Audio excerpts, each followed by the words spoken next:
Because it would apply to all Mexicans, all Mexican Americans. So it wasn't just African Americans. Oh, no. All minorities. I could not, I would not be served. I tried going, I was a little kid selling newspapers and I wanted to order a hamburger and they wouldn't Really? sell it to me. I'm very familiar with the journey of the African Americans with Jim Crow, but I didn't know how much it impacted other minorities. In fact, it was a lot. It was huge. In Texas, for sure. Everything that applied to black people applied to Mexican Americans Okay. and Mexicans. Water fountains, we had to drink from the black water fountain. Because you were brown, you weren't white. If you took a bus, you had to sit in the back. If you wanted to go to the movies, you had to go out in the lobby. You were not allowed to enter the bottom, just like blacks. But what's interesting, I never saw blacks because they lived their own lives in an entirely different section of the town. So I rarely saw black people. Yeah, didn't grandfather have like a tortilla factory and then they put him out of business? Yeah. He was very clever. My father was always doing Inventor. That's where you I get worked it for from. him when I was 6 or 7. Yeah, I'll tell you about that. Go And ahead, how Dad. many siblings did you have? How many siblings did you have? I have 4. 1 brother and 3 sisters. Dad's second oldest. And are they and living? he's very tight, close with his oldest, who's still alive and very lucid, who was just here a few days ago. Oh, wonderful. Lydia. Oh, amazing. My sister is 92. Wow. Yeah. That's And he has a amazing. razor sharp mind. What a gift. I haven't seen her in years and years because I'm 88, she's 92, and Look, we don't travel. Yeah. Oh my Few days gosh. ago. That's my sister. Oh my gosh. thanks for sharing that, Dad. She looks amazing. She does. 92. Look at her. Her name is Wow. Lydia. She could be 70. I know. Oh my gosh. Yeah. How amazing. sweet. And we all grew up on the same street. All my life, she was like my guardian angel. Yeah. But to finish up Jim Crow, it was horrible. Emmett Till. People call you names. They call you greaser, beaner, wetback, and a lot of abuse like that. And the miracle is that because of my intelligence, a lot of my friends were Anglo. And I said, come on, Sonny. let's go with it. Sonny, go with us. We're gonna go to the river. I'll get in and get in the back seat. And Anglos, right? They were popular people. But then they were talking to themselves. Oh no, those goddamn greasers are back. Look at it. The dirty Mexicans, they said. They couldn't even pronounce Mexican. And a lot of that, oh, Joe, don't worry. We're Yeah, not talking you, about- not you. Yeah, not you. Yeah. We don't mean you. But it hurt. Yeah. Yes. But you overcome. Yeah. When did you move to California? When did you move from San Marco? We went in 44, 45, moved to San Antonio. Same thing. A lot of prejudice, discrimination, signs in restaurants. We do not serve Mexicans. Oh yeah. No, seriously. I've seen pictures of those signs from. That's incredible. No Mexicans allowed. And you could get into a lot of trouble if you buck the system. But moved to San Antonio, and then when I graduated from high school, I had no future. Okay, well, what do I do now? So I joined the Marine Corps. Oh, that's Straight when out you. of high school. That's when you joined the I- Marines, which, by the way, was right before the Korean War. Well, yeah, that they were going to send me to Korea to fight Yeah. after boot camp. Right. In fact, Oh, I signed up, and we were in Marine Corps boot camp. It's hard. Yeah. That's Back in hard. those days. Yeah. Mentally, they try to Break you down. break you. They test you, and a lot of guys, big strapping guys, would start crying. They couldn't take it. Yeah. The mental pressure, because the drill instructors made you do things horribly, like that makes you move 1,000 pounds of sand over there, and when you did it, it was hard. It was hot, really hot. He said, okay, move it back. So you move it back and all day long, and then it's heavy. You're hurting. That's mental torture, where it's just they're trying to test how far you can go without breaking. Yep. And we were told they were good, because they really would have saved my life. They taught you things like, this is how you stay alive. You're gonna go to Korea, and you're gonna go kill gooks, or the gooks are gonna kill you. And so, this rifle is your life. It's an M1 Garand. Fantastic. I love weapons, pistols.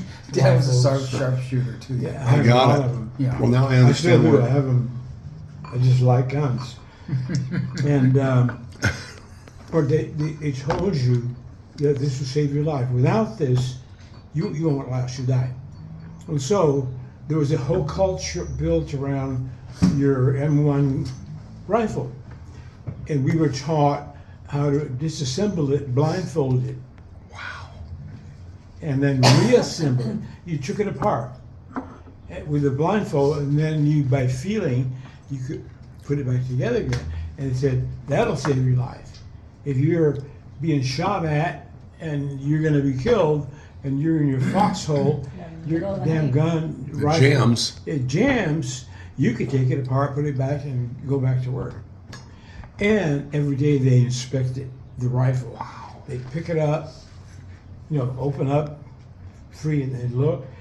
And if there was one speck of dust, they would punish you.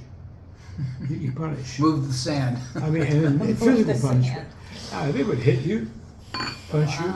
Wow, It really? was rough. Wow. And call you names I never. I was naive, and I thought, these people are being blasphemous. Yeah. That's blasphemy. I think I'm going to see you killed by God. God is going to come down. Strike them down. Well, he never did. God never did No. the thing.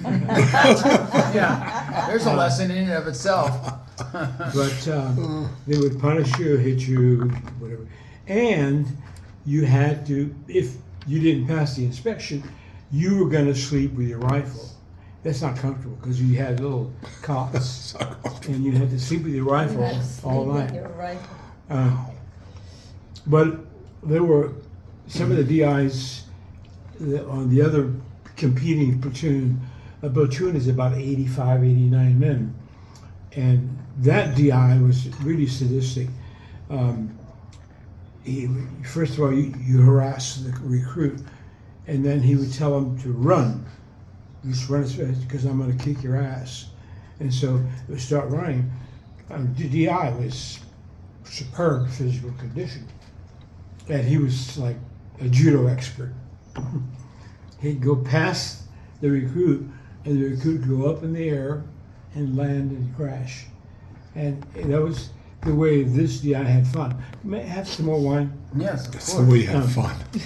That was his idea of fun. Go, run.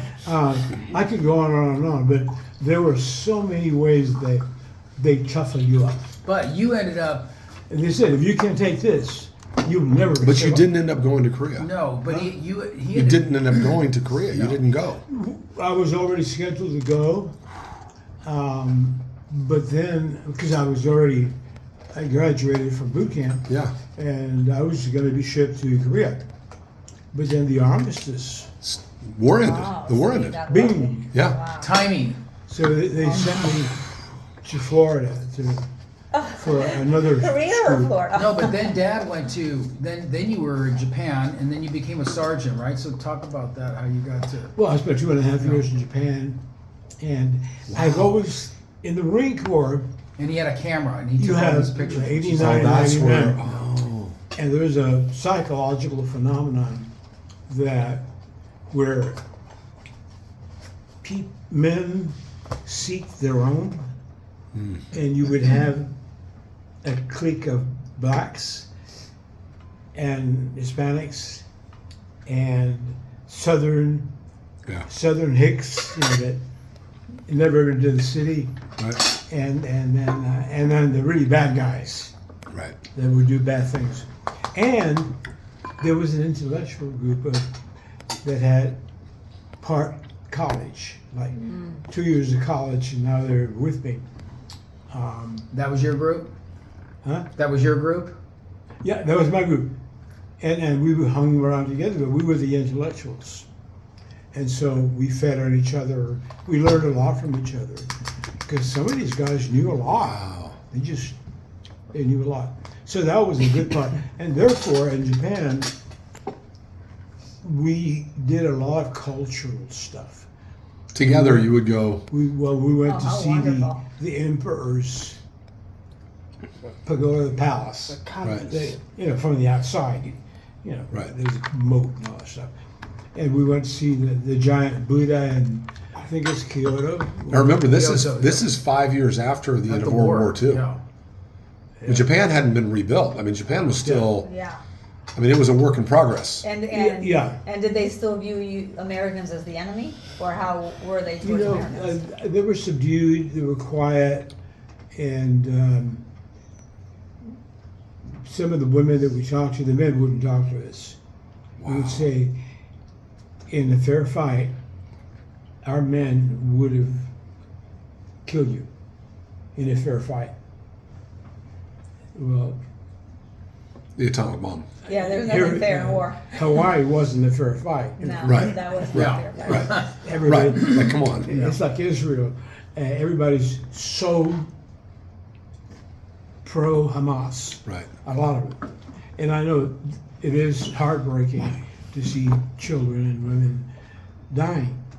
But Thank you. they forget that what started that war was Hamas. October 7th? Slaughtering women and children, Yeah, they were really raping, An all-out attack. killing, burning. burning, they did horrible things they did. And not to 100, but over 1,000. And then they captured a lot and took them back. So it was pretty bad. And so Netanyahu said, well, we're going to retaliate big time. It's payback. It's like you mess with a gorilla, and the gorilla is going to tear you apart piece by piece. It's complicated. It's complicated. It's very So complicated. complicated. And it's awful. Mr. Guerra, I have a question about Jim Crow. Do you remember when Emmett Till died? When Emmett Till got lynched and his coffin and that whole ordeal? How did he die? He was lynched. Oh, yeah. He was Yeah. convicted of touching a woman, and he was this young African American boy. And What state was that? somewhere I think in the Alabama South. or Let Mississippi. me tell you, I've researched this, and I know a family who was involved. This happened every day. Oh yeah. Lynchings that But- were unjustified and, Yeah. and It with did. no due course and process. What nobody knows, a lot of Mexicans were lynched too. Really? Over I the did years. not know. Well, like your dad said, if you buck the system, Yeah. it was trouble, right? Yeah. I mean, Well, the system wasn't. and there was no system. It It was a dual Yeah. system. it was vigilante justice. What I think is what I I've never. didn't know that Mexicans were lynched, but they said it was over 100. What I- Different times. Yeah. What Um, is fascinating to me though, Dad, is in But- talking to his siblings, they don't have the same perception or recollection of their childhood growing up as Dad. So in other words, for them it was normal. So my dad's intelligence told him it was wrong. Like he Plus, knew your dad inherently. had friends who were Anglo, Yeah, so he heard the way they spoke maybe about so. him. Maybe a combination, a confluence of things Yeah. really identified the chasm between right and wrong. But his sisters are like, their whole life were like, your dad's just bitter. They never really understood, right, Dad? The culture becomes contaminated. The Mexican American culture, and I hung around with a bunch of the smarter Mexican Americans, but they didn't have a clue about education. And my nickname was Professor, because I knew quite a bit. What do you think, Professor? I give my opinion.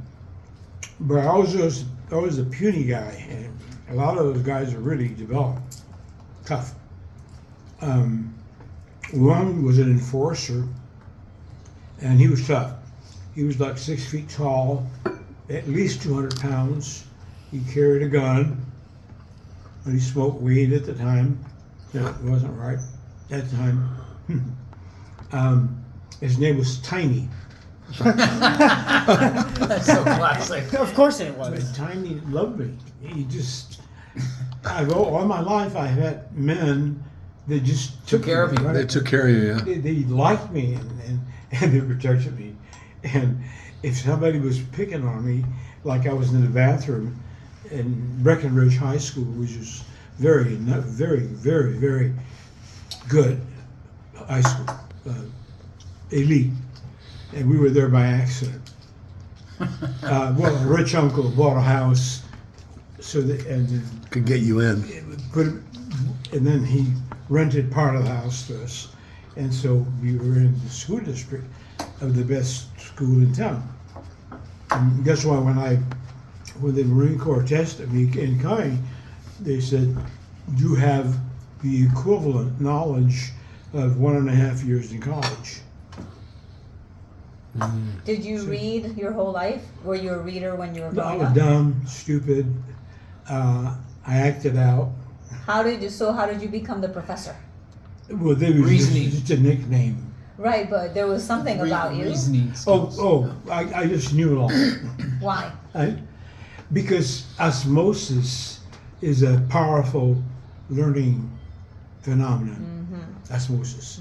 That you could be sitting and they're not talking to you, they're talking, But you're listening. and you're listening. Yes. And that if there's knowledge critical through osmosis, you're picking it up Yeah. and you're making it your own. And all my life I've been able to listen without interrupting, without asking questions.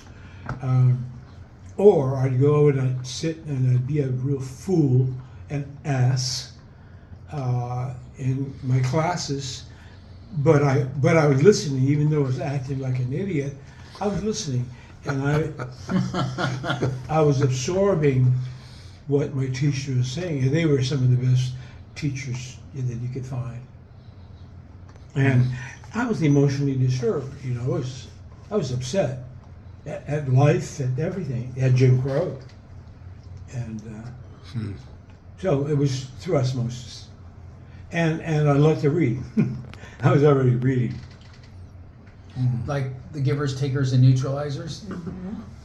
So Dad's a giver, but he sees this wrong, so he's a neutralizer. So he doesn't like being treated unfairly. Where others were like, okay, this is my lot in life. Oh well, Right. that was not Dad, Well, and I'm not that way. When And my I brothers told are my not that my way. buddies that I wanted to go to college, they really turned on me. What? Oh, you think you're better than we are? Oh, you're one of those guys. no, I You mean, better what than us? Oh, you think you want to be an Anglo? Is that it? And just a lot of harassment from my friends. Wow. My mother, drop out, fool. And then that was my culture growing up. But And you didn't, and you wouldn't speak Spanish at home. Your parents didn't Oh speak yeah, Spanish. yeah. Always Only Spanish. only Oh, only Spanish. Spanish. started. But you didn't speak Dad Spanish. Dad didn't start speaking English So till it was your generation high that stopped school. speaking Spanish. huh? It was your generation Yes. that stopped speaking But Spanish. they didn't start. They didn't speak English until high school, like your Right. freshman year in high school. Right. Yeah. Wow.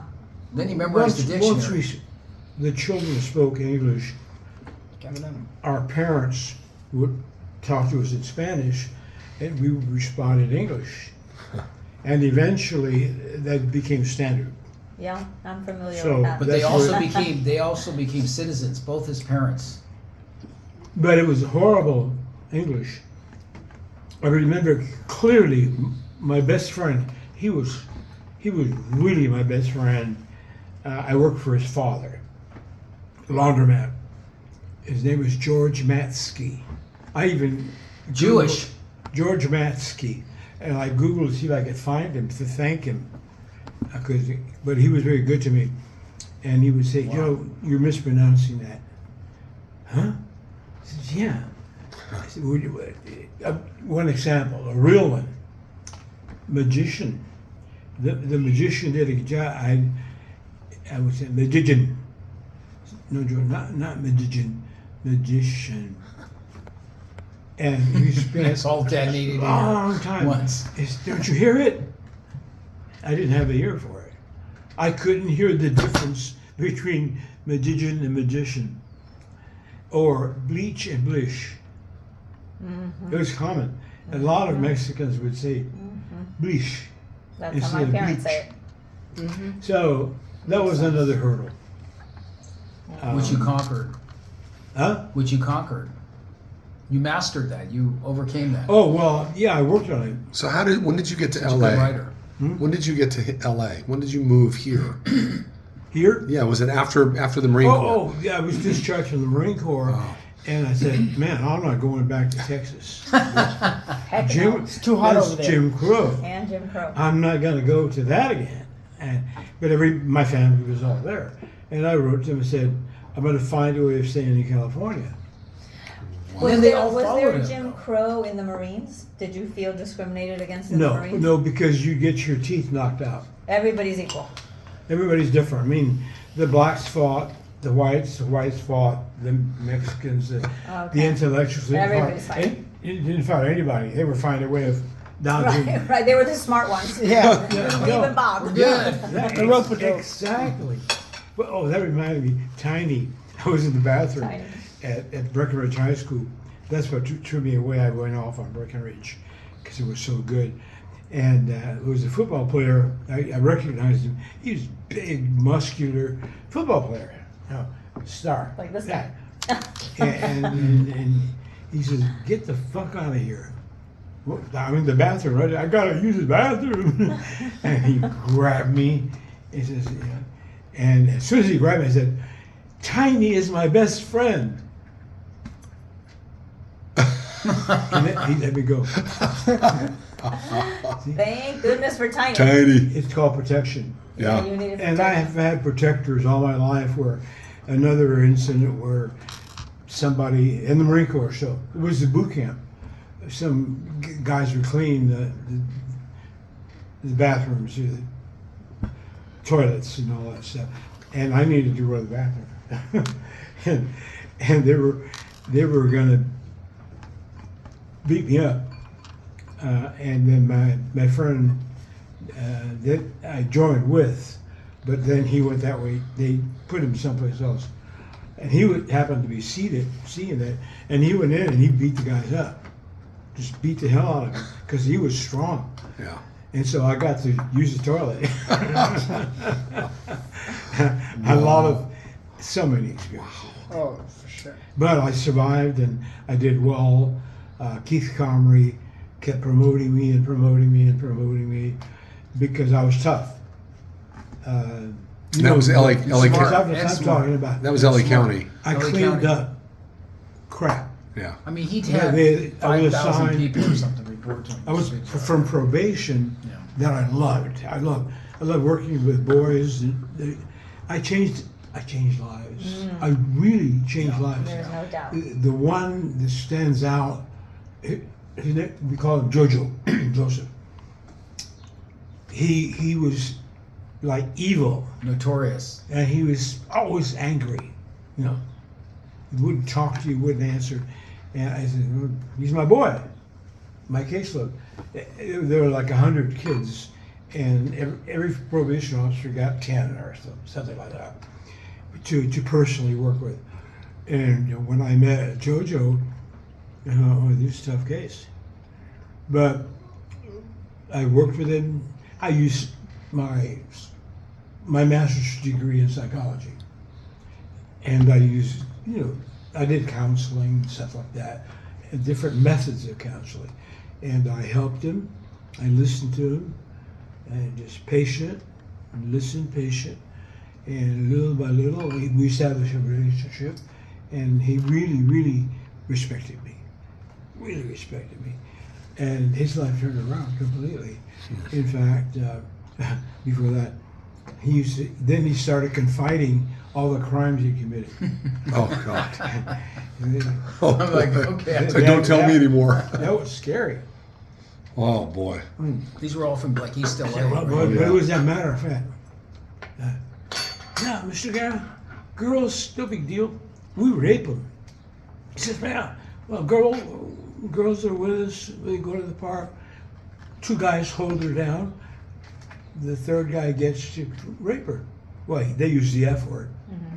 And then they take turns. No, it's like nothing. yeah, we smoked cigarettes, sure. It was nothing. And he changed so much when he graduated. By the time he graduated, we decided when they got to go home. I said, he's ready to go home. Because he said, you know what? I'm tired of living the life that I live. I'm tired. He really turned around. He could see that he was really screwed up and there was a better way. He said, I want to do right. In fact, I want to work for God from now on. Oh, Wow. And he did.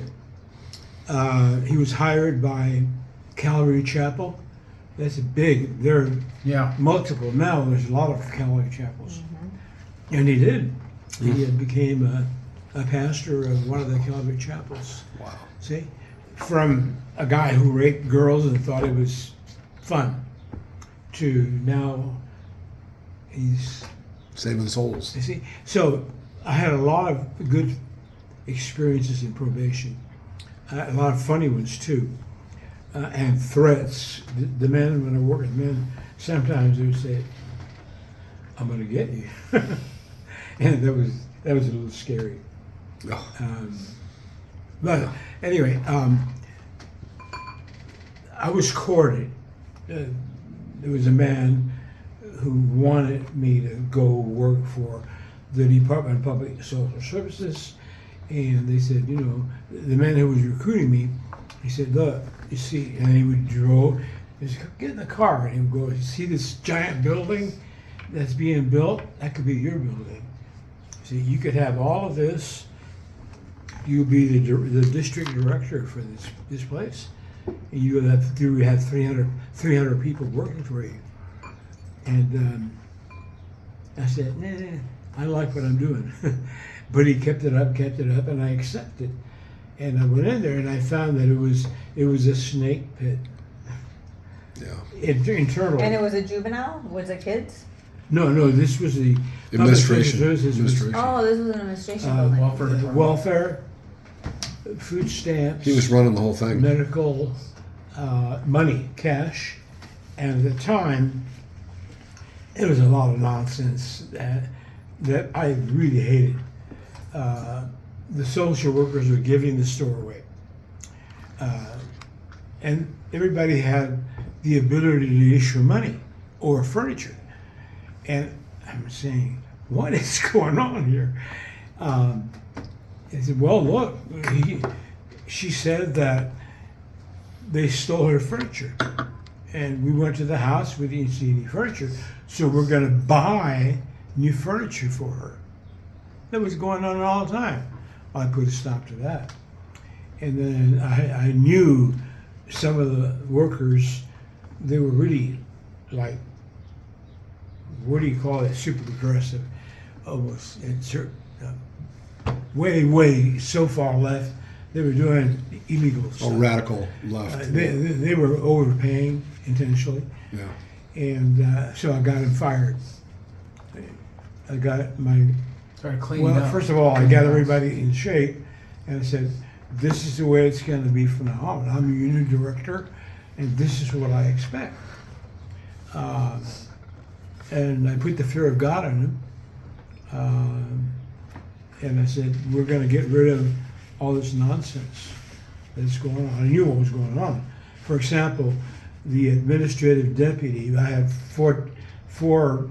I was a district director. I had 4 assistant directors and 300 staff, different kinds of staff: social workers, eligibility workers, fraud investigators, and who did nothing. But for example, the administrative. This is an example of good people going on. And Stu Sadek. Stu, the black guy. He was Yeah. no. Stu was very angry, Oh, he was okay. highly intelligent. I mean, this guy, eventually promoted him to division chief, and then he died of AIDS when he was Oh, chief. that's right. Yeah. Wow. But he used to say, "Stu, you can do it." Mr. Guerra, I don't think I can handle it. You can do it. I wanted to promote him to division chief. He says, "But I want your heart to be in it." But I'm making the point to illustrate how bad it was. I said, "Stu, where did you get these counts?" I'm the kind of manager that I would do a lot of visual examination. I'd go to, when I was in charge of all the offices, 30 different offices, I would do surprise visits. And I would go and I ask the same kind of questions I asked, just out of curiosity. "Hi, what do you do? What do you do? Tell me." I'm talking to a clerk, first level clerk. Well, show me how you do it." Yeah, "Show me, thank you." And then I'd ask a lot of questions like that. But before that, I was asking Stu Sadek. Then eventually I promoted to division chief, because he was so blazing smart, intelligent, and I was gravitated toward intelligence. And I said, "Stu, where did you get these numbers? You said we've got 50,000 flu stamp cases. That doesn't sound right. Well, where'd you get the numbers?" Bless you. "Well, they're in the log." "Well, show me the log." Open up the log. "Well, Stu, where did this number come from?" And I kept probing. "Guys, some more wine?" Of course. If Oh, there's yeah. no left, I've We have got. more. that one Right right here. there. Okay. Pour that. Here, would you get that, Jake? When I talk, I Yes, sir. drink. I'm sorry. No, No, not at don't all. apologize. If Glad I you're drink too much, enjoying. I'll talk too much. No, it's Perfect. great. But Stu Sadek said, "Mr. Guerra, we make it up." He told you that. He said we made it up. We made it up. I made it up. Wow. Well, it's a we, because he had We- sat. yeah. We People made working it on up. right? Why did he make it up? What was the incentive The to make it numbers. up? Why? Why? Because there was no other. He said, To explain why the money was going out or something? Well, you have to know what your responsibilities are. How many cases do you have? Well, that from there, you learn how many staff you need and how many staff you have, and who's handling all these 20,000 cases. Are they real cases? They're not real cases. You know, there's a lot. You go from there and explore. And Wow. but he said, "We make it up." He said, "Because we have to make it up." I said, "Well, Stu, you know what? You're going to count. You're going to count every single case that we run that's in our jurisdiction." And they did a hand count. And that was inaccurate. Now I knew for a fact how many we had. And it Wow. wasn't a guess. Wow. And Stu did it. Yeah. Then another guy, he was also an assistant director for me.